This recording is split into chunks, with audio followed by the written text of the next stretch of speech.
selang airflow switch. Ada 2 unit, untuk satu di belakang filter, satu di depan filter.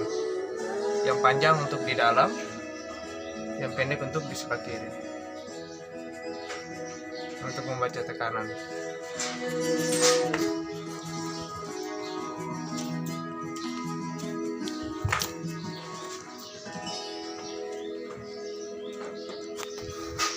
Ini dia.